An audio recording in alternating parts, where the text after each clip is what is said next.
My narcissist mother slept with my husband and came back crawling with a ridiculous request. I'm Amber. I'm 32 years old. And the day I found out what my mother did, I was sitting in my kitchen drinking coffee that had gone cold an hour ago. My best friend Nicole was the one who told me. She showed up at my door at 7 o'clock in the morning, which should have been my first clue that something was catastrophically wrong. Nicole doesn't do mornings ever. We need to talk, she said.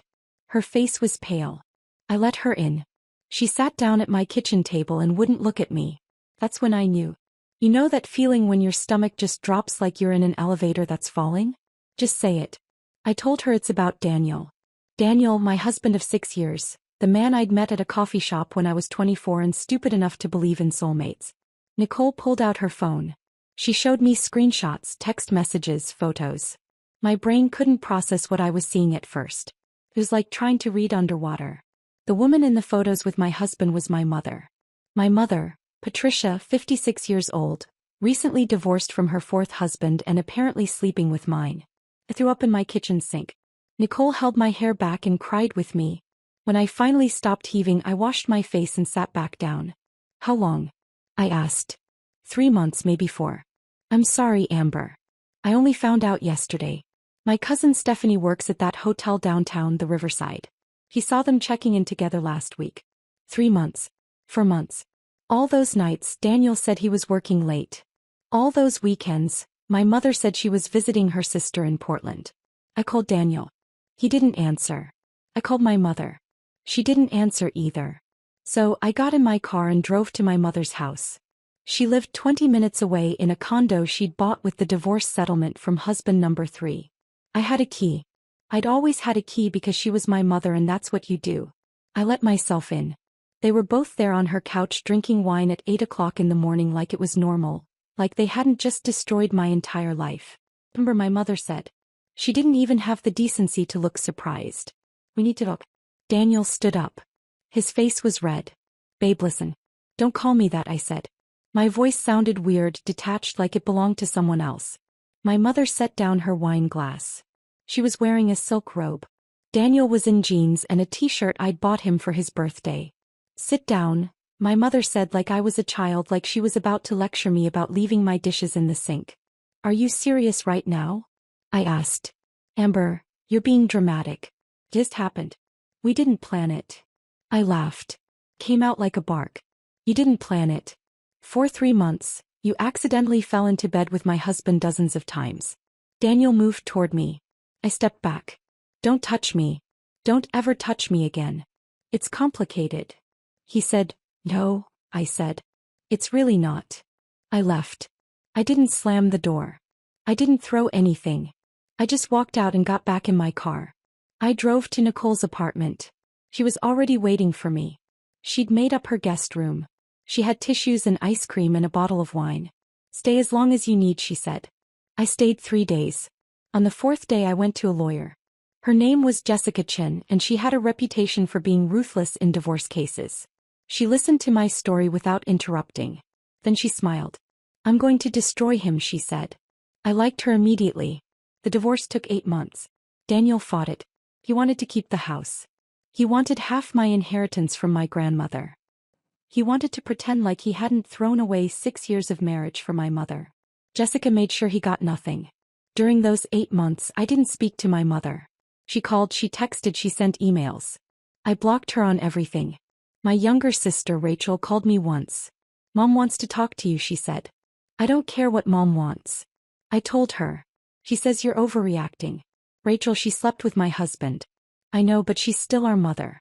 I hung up on her too. The divorce was finalized in March. I got the house. I got my grandmother's inheritance. I got my life back. Daniel moved in with my mother. That lasted 6 weeks. Then he left her for a 24-year-old bartender named Crystal. Nicole called me when she heard. Karma is real, she said, laughing. I didn't laugh. I didn't feel anything. I'd spent 8 months being angry and hurt, and now I just felt empty. I threw myself into work. I was a graphic designer for a marketing firm downtown. I took on extra projects. I stayed late. I avoided going home because the house still smelled like Daniel sometimes. 6 months after the divorce, I met someone new. His name was Marcus. He was a photographer. We met at a gallery opening that Nicole dragged me to. He had kind eyes and he made me laugh, and he didn't remind me of Daniel at all. We took things slow. He understood that I was broken. He didn't try to fix me. He just existed next to me while I figured out how to be a person again. Marcus met my sister Rachel. He met Nicole. He met my coworkers and my friends, but he didn't meet my mother because my mother and I still weren't speaking. A year passed. Then another year. I was 34. Marcus and I moved in together. We adopted a dog named Pepper. We went on vacation to Greece. We were happy. And then my mother showed up at my door. It was a Tuesday night in October. Marcus was out of town for a photography assignment. I was alone with Pepper watching a documentary about unsolved mysteries. The doorbell rang. Pepper barked. I paused the TV and went to the door. My mother stood on my porch. She looked older, smaller somehow. Her hair was different, shorter, gray. "Amber," she said, "please, I need to talk to you." "No," I said. I started to close the door. She put her hand on it. "Please, it's important. It's about your father." I froze. My father had left when I was 8 years old. He'd walked out one morning and never came back. My mother told us he didn't want to be a father anymore. That he'd started a new life somewhere else. That we shouldn't waste our time thinking about him. "What about him?" I asked. "Can I come in, please?" I shouldn't have let her in. I know that now, but she said it was about my father and I'd spent 24 years wondering about him. I opened the door wider. She came in. She looked around. "Nice place," she said. "What do you want, Patricia?" I didn't call her mom. I couldn't. She sat down on my couch without being invited. "I need your help." "My help?" "Yes. I'm in trouble. Financial trouble. I lost my condo. I lost everything. I need a place to stay." I stared at her. "You showed up after 2 years of silence to ask if you can move in with me. You're my daughter. You slept with my husband. That was a mistake. I told you it just happened. We were both vulnerable, and get out. Amber, please. I have nowhere else to go. Rachel won't return my calls. I don't have anyone. That's not my problem. You don't understand. I'm desperate. I need help. And I have information about your father. Information you deserve to know." "You're lying." "I'm not. I swear. Let me stay here just for a little while. And I'll tell you everything about your father. The truth. The real truth." I should have said no. I should have thrown her out. But I was 34 years old and I'd spent my entire life wondering why my father left. 2 weeks. I said, "You can stay for 2 weeks. And then you leave and you tell me about Dad. Everything." She smiled. It was her winning smile. The one she used when she got what she wanted. "Thank you, honey. You won't regret this." I already regretted it. Marcus came back 3 days later. He was not happy when he found my mother living in our guest room. "Amber, what are you thinking?" he asked. We were in our bedroom with the door closed. "She has information about my dad, so she probably made that up to manipulate you." "Maybe. But what if she didn't?" He sighed. He pulled me into a hug. 2 weeks, that's it. And then she's gone." 2 weeks, I agreed. My mother made herself at home. She rearranged my kitchen. She criticized my furniture. She told me I needed to lose weight. She told Marcus his beard made him look homeless. She was exactly as I remembered.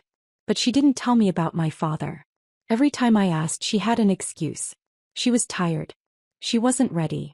She needed to organize her thoughts. After 1 week, I cornered her. "Tell me now," I said. "Or get out." She was in my living room watching reality TV. She muted it and looked at me. "Fine," she said. "Sit down." I sat. "Your father didn't leave," she said. "What? He didn't just walk out. I made him go." "What do you mean you made him go?" She looked at her hands. "I was having an affair. Your father found out. He was devastated. He wanted to work on our marriage, but I didn't. I wanted to be with the other man. So I told your father if he didn't leave quietly, I'd make sure he never saw you or Rachel again. I felt like I'd been punched. You threatened him. I did what I had to do. He left. He tried to contact you girls a few times, but I intercepted the letters, the cards, the presents. I threw them all away. He threw them away. He stopped trying after a while. I don't know where he is now. I haven't heard from him in over 20 years. I stood up. My hands were shaking. You destroyed my relationship with my father because you wanted to be with some man. I was young. I made mistakes. Mistakes. You made me think my father abandoned me for 24 years. I thought he didn't want me. I'm sorry. Get out, Amber.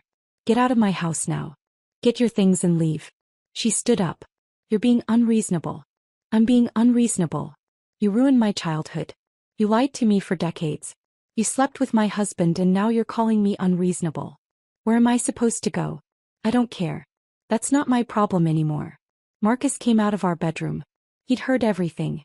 He looked at my mother with pure disgust. You heard her, he said. Leave. My mother grabbed her purse.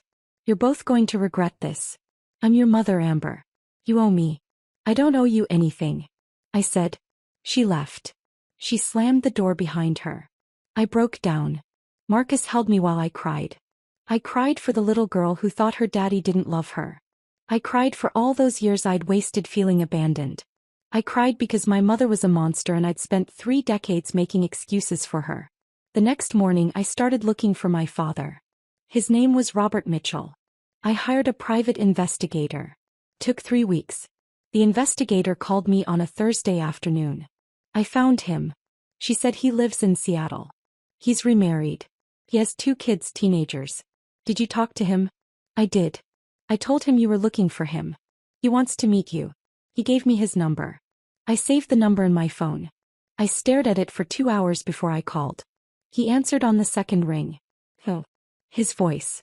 I remembered his voice deeper than I expected, but it was him. Dad, my voice cracked.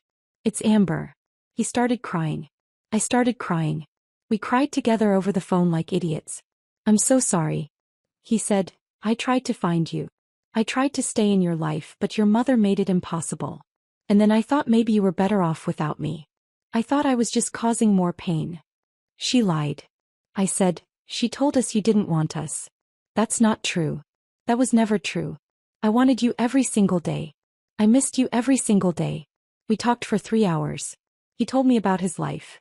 His wife Jennifer, his kids, my half-siblings, a boy named Tyler who was 17 and a girl named Emma who was 15. They want to meet you. He said, if you want to meet them, I do. I said. I really do. I flew to Seattle the next weekend. Marcus came with me. My father picked us up at the airport. He was older, but I recognized him immediately. He had my eyes, or I had his eyes. He hugged me and didn't let go for a long time. His wife Jennifer was wonderful. Tyler and Emma were shy at first but warmed up quickly. We spent the weekend getting to know each other. It felt like coming home to a place I'd never been. On Sunday night before Marcus and I flew back, my father and I sat on his back porch. I want you in my life, I told him. I want to make up for lost time. Me too, he said. I never stopped loving you, Amber. Not for one day. I know that now. He hesitated. Your mother? How is she? She's not my mother anymore. I said, she's just Patricia and she's out of my life for good. He nodded. I'm sorry you had to grow up with her. I'm sorry I couldn't protect you from her. He didn't know. I said, she's good at hiding what she really is. Marcus and I flew home. I felt lighter, like I'd been carrying something heavy my entire life and finally put it down. 3 months passed. I talked to my father every week. I visited Seattle twice more. Tyler and Emma called me their sister. Jennifer treated me like a daughter. My sister Rachel called me one day. Mom told me what happened. She said, which part? I asked. All of it. About Dad. About her kicking him out. About the threats. Is it true? Yes. Rachel was quiet for a long time. I don't know what to say. I can't believe she did that. Believe it. I said she's capable of anything. Have you talked to Dad? I have. He wants to meet you too. If you're ready. Rachel started crying. I thought he didn't want us. He did. He does. He took that from us. Rachel flew to Seattle with me the next month. It was emotional. There was a lot of crying, but it was good crying, healing crying. Our father told us stories about when we were little, about how Rachel used to sing herself to sleep, about how I used to collect rocks and hide them in my pockets, about how much he loved being our dad. He took 24 years from us, Rachel said. I'll never forgive her for that. Me neither, I said. Life moved on. I got promoted at work. Marcus proposed. I said, yes. We planned a wedding for the following summer. My father was going to walk me down the aisle. Tyler and Emma were going to be in the wedding party. Jennifer helped me pick out my dress. I was happy. Really truly happy. And then 6 months before my wedding, my mother showed up again. It was April. I was at work when the receptionist called my death. "There's someone here to see you. She says she's your mother. Tell her I'm not available. She says it's urgent. He says she's sick." I closed my eyes. "Send her back." My mother came into my office. She looked terrible. Thin, pale, dark circles under her eyes. "Amber," she said, "thank you for seeing me. What do you want, Patricia?" She sat down without being invited. "I'm sick. Really sick. I have cancer. Stage 4. It's in my liver and my lungs and they can't do anything about it." I felt nothing. No sympathy, no sadness, nothing. "I'm sorry to hear that," I said. My voice was flat. "I don't have long. Maybe 3 months, maybe 6. I'm in hospice care." "Okay, I need to ask you something." "A favor?" "No, you don't even know what I'm going to ask." "I don't care. The answer is no." She leaned forward. "I want to make amends before I go. I want to apologize to you and Rachel. I want to see your father one more time. I want to explain. I want to make things right." I laughed. I couldn't help it. Make things right. You can't make any of this right. I can try. Please let me try. I'm asking you to set up a meeting. You, Rachel, your father, and me one last time so I can apologize, so I can tell you all the truth. You had 24 years to tell the truth. I know. I know I was terrible. I know I hurt you, but I'm dying, Amber. Please don't let me die without making peace. That sounds like a you problem. Her face crumpled. How can you be so cruel? I'm your mother. You stopped being my mother a long time ago. Please, I'm begging you. I have nothing left. No money, no home, no one who cares if I live or die. You're all I have. You and Rachel, you did that to yourself. I know. I know I did. But please give me one chance, one meeting. That's all I'm asking. And then I'll leave you alone forever." I looked at her. She was pathetic, broken, dying alone because she'd pushed everyone away and I felt absolutely nothing. "I'll talk to Rachel," I said. "And Dad, if they agree to meet you, fine, but I'm not promising anything." "Thank you," she whispered. "Thank you, Amber." She left. I called Rachel that night. I told her about the visit. "What do you think?" Rachel asked. "I think she's manipulating us one last time," I said. "Probably. But what if she's actually dying?" "Then she's dying. That doesn't erase what she did." "I know, but do we want to live with not giving her a chance to apologize?" I sighed. "Call Dad. See what he thinks." Rachel called him. He didn't want to see her. He said he'd forgiven her years ago for his own peace, but he had no interest in hearing her excuses. "But if you girls need to do this for closure, I'll be there," he said. We set up the meeting, neutral territory, a coffee shop downtown the following Saturday at 2 o'clock in the afternoon. Marcus thought I was crazy. "Why are you doing this?" he asked. "I don't know," I said honestly. "Maybe I need to see her one more time. Maybe I need to hear what she has to say.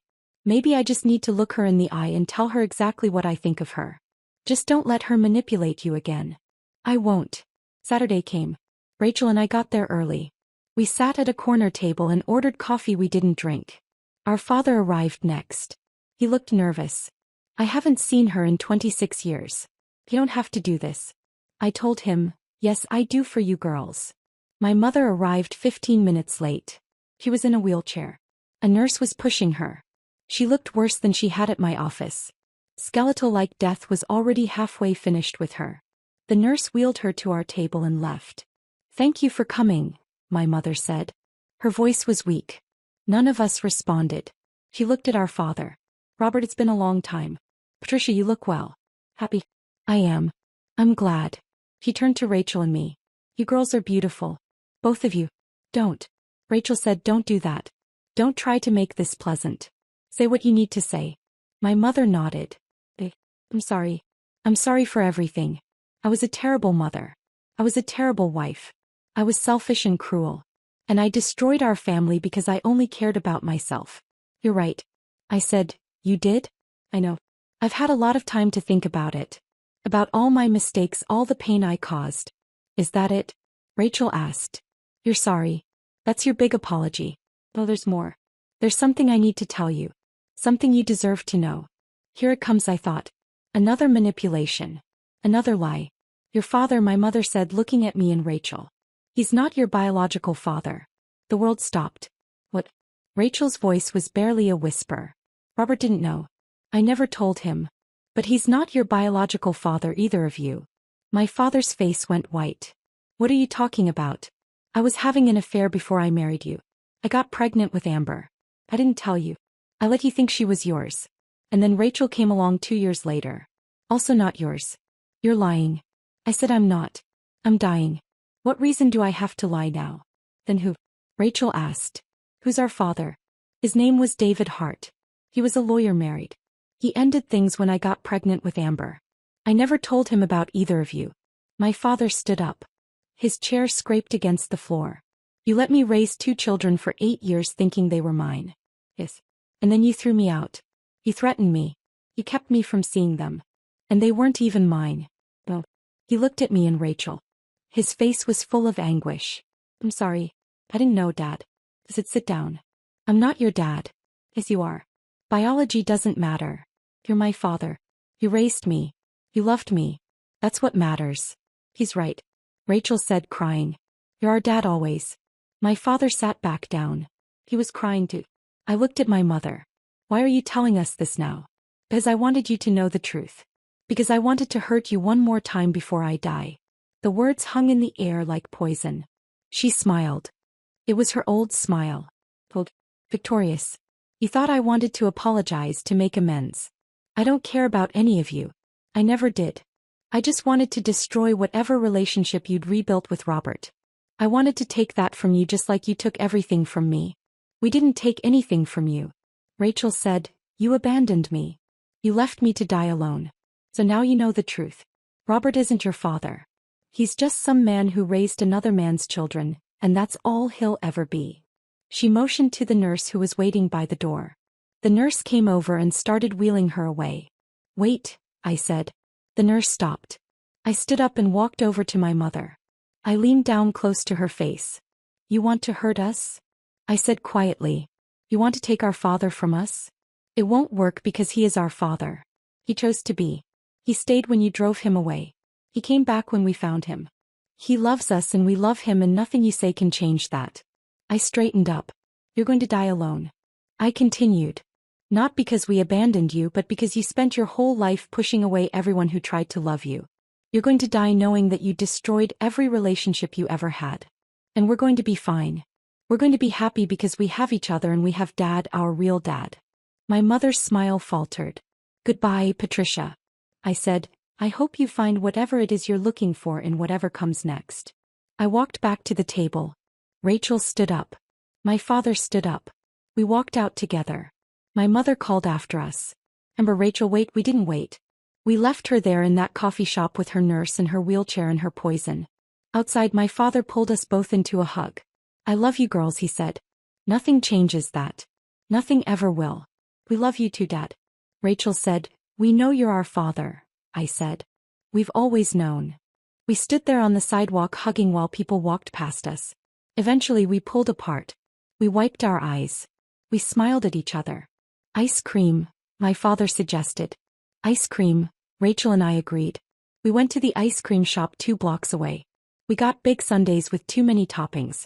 We sat outside in the spring sunshine and talked about good things, about my wedding, about Rachel's new job, about Tyler's baseball season and Emma's art show.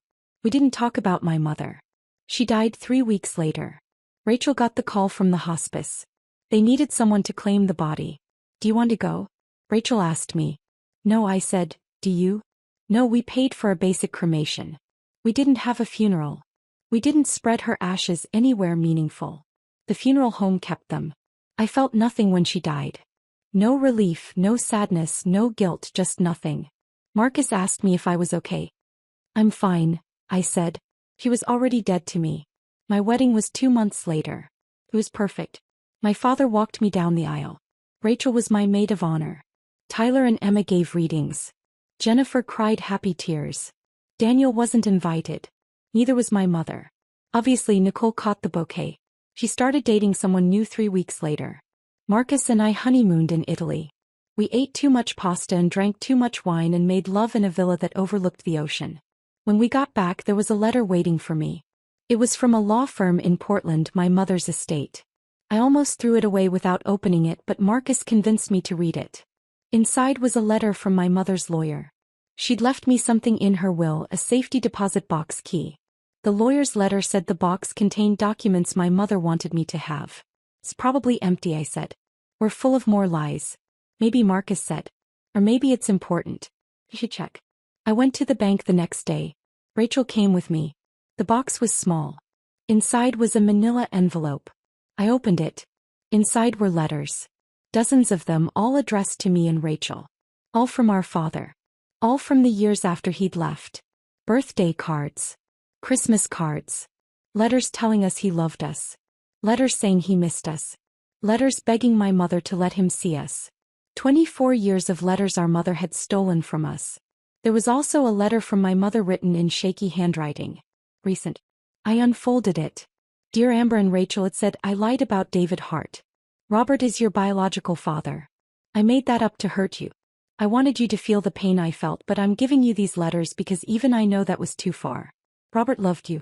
He always loved you. I took that from you and I'm sorry. Not sorry enough to make up for what I did, but sorry, Patricia. Rachel and I sat on the floor of the bank vault and read through all the letters, every single one. Our father had never stopped trying, never stopped loving us, and our mother had kept it all from us. She really was a monster, Rachel said. Yeah, I agreed. She really was. We took the letters to our father that weekend. He cried when he saw them. I thought you girls forgot about me. He said, I thought you didn't care. We never forgot. I said, we never stopped loving you. She just made us think you'd stopped loving us. Never. He said, not for 1 second. We spent the afternoon reading the letters together, remembering, grieving for the time we'd lost, but also celebrating the time we'd found because we had each other now and we had the truth, and my mother, wherever she was, couldn't hurt us anymore. 6 months after my wedding, Rachel got engaged. 2 months after that, I found out I was pregnant. Marcus and I named our daughter Rose. My father held her in the hospital and cried again. I missed this with you girls, he said.